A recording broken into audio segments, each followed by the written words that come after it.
Oh yeah, I was gonna watch this new Diablo Diablo. Bro, I need to stop calling Diablo 4 Diablo Immortal. I really, really need to stop doing that. Diablo 4 just got some new quality of life updates as confirmed by Blizzard, plus a new interview with the devs reveals just how much story content we can expect post-launch. Plus, the Diablo 4 lore book was just teased, revealing a horrifying new enemy we can expect to battle. Let's get into this. Here's the headline right here. It goes on to say this: Diablo 4 will receive new story content every 3 months. Expect quarterly updates for Blizzard. See, this is the best thing, is that I hope that, I mean, obviously Lilith is really hot, but Lilith could also have a sister, and they could add Lilith's sister into the game in, like, the first expansion. So, like, every 3 months, there's a possibility that could happen. Blizzard's upcoming ARPG, and it will bring new storylines associated with additional mechanics and game features. So not only is it going to be story stuff, but we're going to be getting something tied into the story that's revealing new game mechanics and features. Very interesting. So this comes from... By the way, 3 months. 3 months for new story content? If this is going to be like a consistent thing, that's really fucking impressive. That's amazing. I don't... But I believe that when I see it. That is crazy good. Wow. A brand new cover reveal from Game Informer, by the way. So this is very cool. It goes on to say this right here. Let me zoom it in. In Game Informer's latest cover story, Diablo 4 Associate Game Director Joe Pecora said that while he hesitates to use the word expansion, the game's post-launch quarterly updates will consist of additional story content that will be tied into the new game mechanics and features of each update. Now, so they're basically doing what PoE does, where, like, obviously, you know, like, there have been, like, there's story, right? There's, like, Cirrus, and then you realize, like, we don't go to Oriath anymore. Well, you know, there's a reason for that. It will additionally be accompanied by a new seasonal battle pass, which will come in both free and premium forms. Blizzard has previously confirmed that the game's first season will not go live with Diablo 4 and will come sometime later. So it's not going to be like the season is right out of the gates. We'll have to wait a little bit before that happens. Furthermore, it goes on to say Again, you can also double dip with hype there. That's smart. And it also cuts away all of the people complaining about it being pay to win if there's no season start at the beginning. So who cares? So is there an update or DLC? Well, no, I think if they want to do an update for the game or like an expansion, I think that's fine. Just as long as it has like a lot of content, and if people like it, then they buy it, right? It's about that simple. In the cover story, Blizzard revealed 2 additional effects players will have to overcome when conquering Diablo 4's in-game nightmare dungeons. One such effect will see an invincible pillar of lightning constantly chasing players throughout the dungeon, while another will add a shade that follows players and, if touched, will obscure their vision and summon additional enemies. That one... I think that's super cringe. Like, one of the worst mechanics in Lost Ark is darkness. Like, every time that not being able to see what's happening on the screen is part of the challenge, I think that it's a bad challenge. I don't care if you can avoid it or not. I just think it sucks. Just try to do something else that's more interesting. Like, I don't like that mechanic. Straight up. I fucking hate mechanics where you can't see what's happening. Actually sounds like a pain in the butt. We've seen stuff like that where you do, like, touch a enemy, an elite, and your vision is kind of obscured, and you know that you have been afflicted. So yeah, that's going to be a thing, and it seems like it's going to be a little bit more intense than what we've already experienced within the actual beta.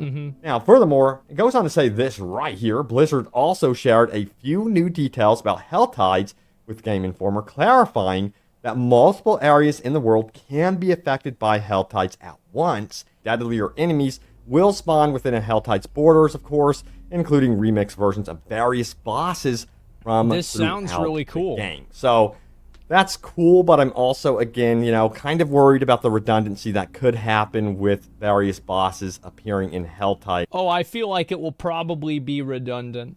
But how redundant it is kind of depends. Like, if it's something that happens every once in a while, it's fine. Like having to go back and kill a world boss or something like that, or some empowered area, I think it's fine. It's just about like how much diversity is inside of the system and how much of it feels the same. But yeah, I think that's really cool, and I think that adding more world content is a good thing. Getting players to interact with each other in games, I think, is usually a positive. As well as perhaps the dungeons, because we already know the bosses will most likely repeat in these 120 dungeons, and to have them spread out through Hell Tides, I hope they have some sort of different mechanics with them as well. But it is cool to note that Hell Tide events can be widespread all at once and be dropping in and out of the world. So I think that's a cool little detail right there. Now, also they did detail some UI improvements.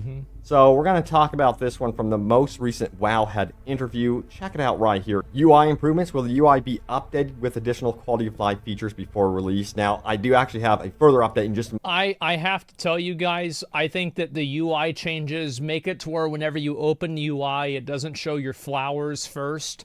It shows your actual fucking stats. Change that.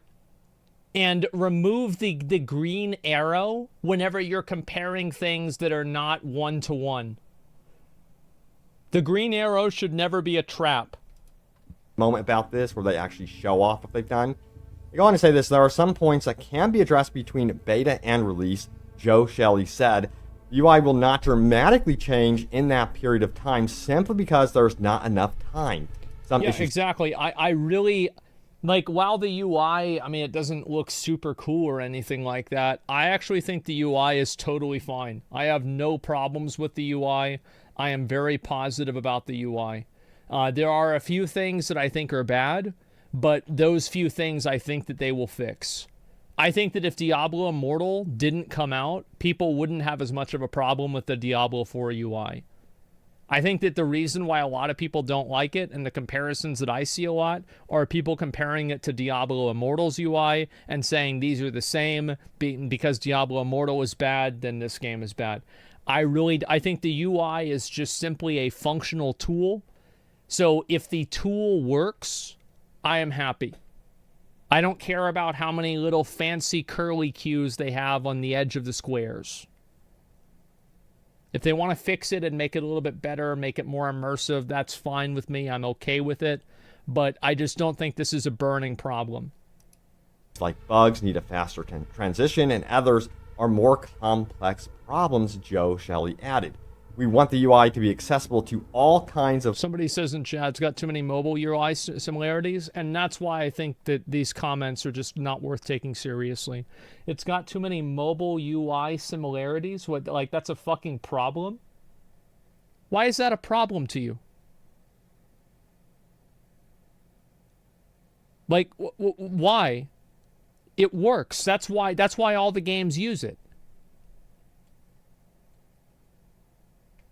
Players, there are a lot of factors we need to think about, and this was recently discovered as well, that they actually adjusted the socket size for inventory. So check it out right here. You can see to the left our brand new version where the socket size is actually bigger, and you can quickly identify it with your eyeballs, as opposed to the beta version where it was much smaller and you're trying to figure out where in the world are the sockable items. But now that has been updated, and it's going to be a little bit of a quality of life adjustment that's definitely going to be improving the experience. That sort of thing that I think really does add up and matter. So I'm curious to see what else they're going to adjust in the future as well. Oh boy, check this out right here. Diablo 4 lore book reveals possible new foe with ties to an iconic boss. So yes, I mean, it's got to be fucking Baal, right?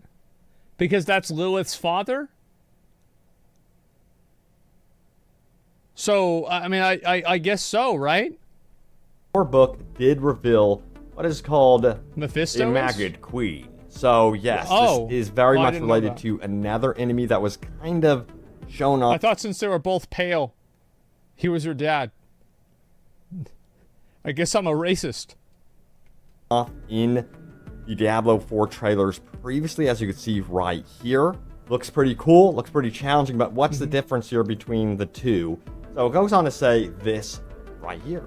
Zoom it in. The Maggot Queen's appearance is evocative of Durell, the Lord of Pain. The Lesser Evil was the final boss of Act 2 in Diablo 2 and is also referred to as the Maggot King. Keen-eyed players that spotted him in the gameplay trailer and beta achievements know Durell will be reappearing in Diablo 4. Given the similarities in their visual design and naming conventions, the Maggot Queen may be a powerful monster or even a mini-boss that players must contend with when battling Durell's minions. So that makes sense.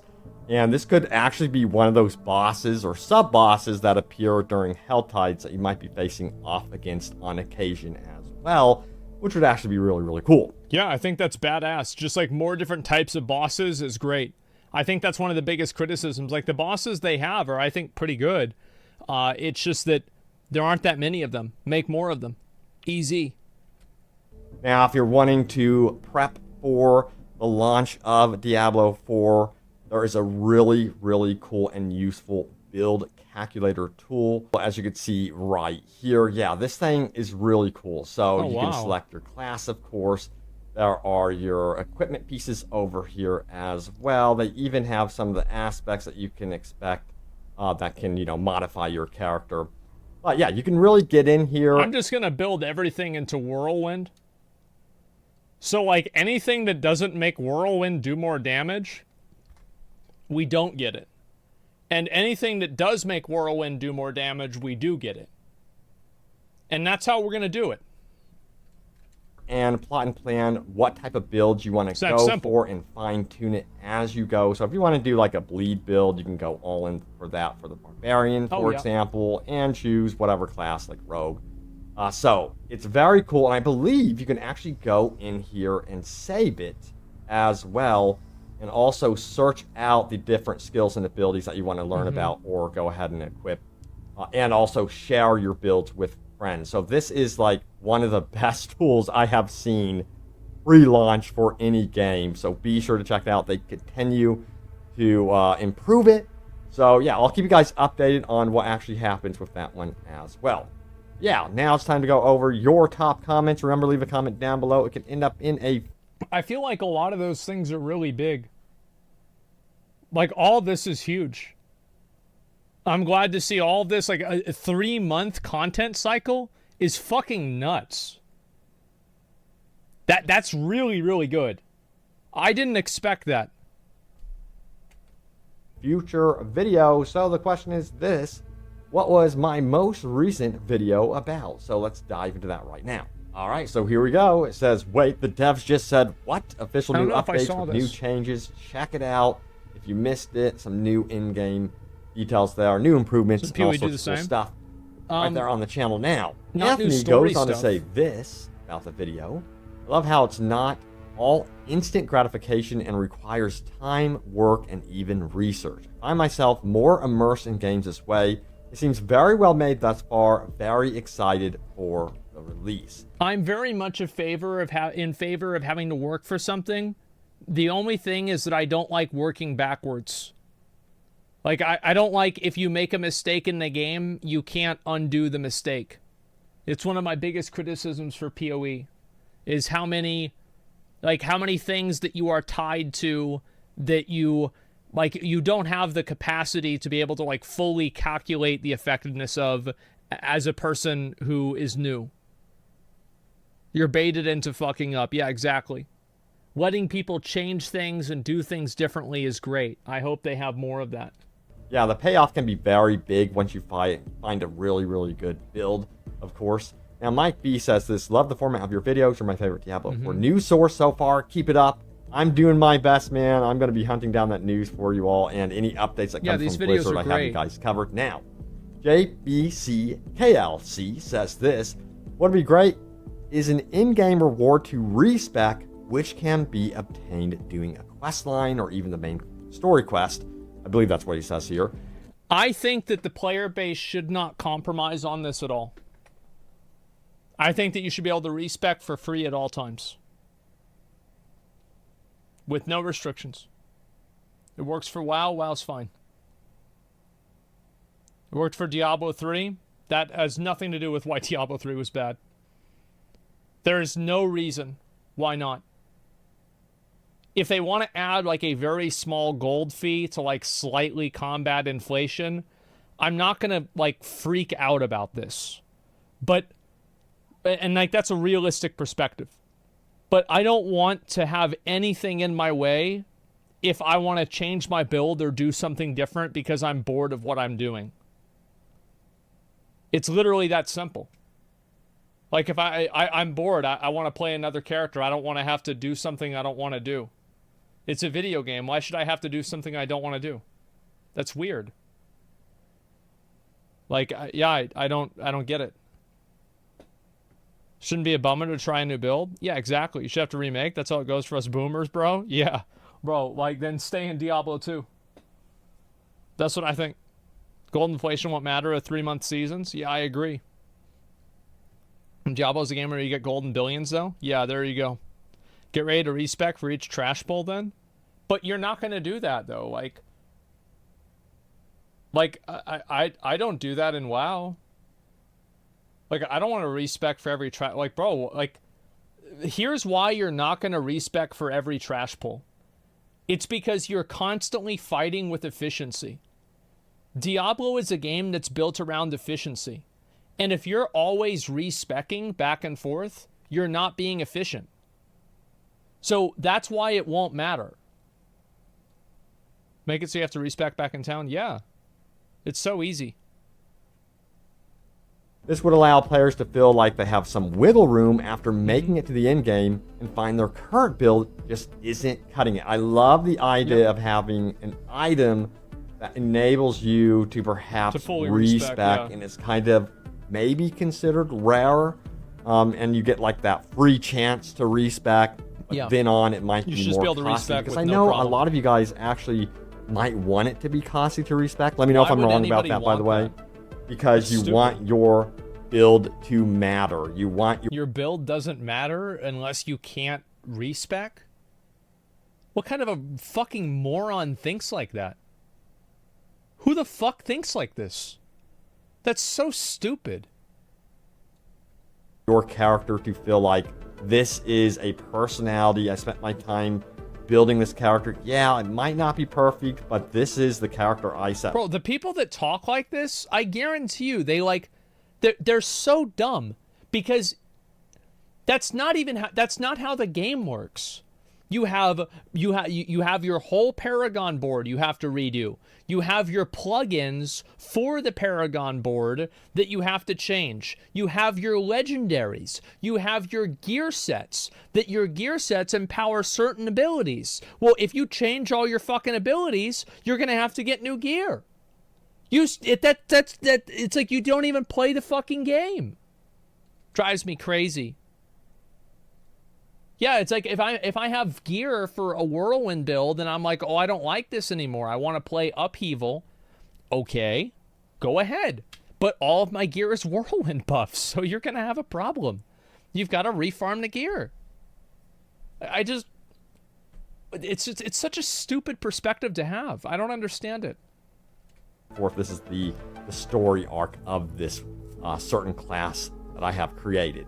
I think that's pretty cool. On the flip side of it, silly. You know, respecking I found to be extremely important in the beta. So, of course, if the final version of the game is anything like the beta, which I'm assuming it will be, I think a lot of you guys are going to want to be able to respec in the end game. Exactly. Especially. Now, Silver Streak says this.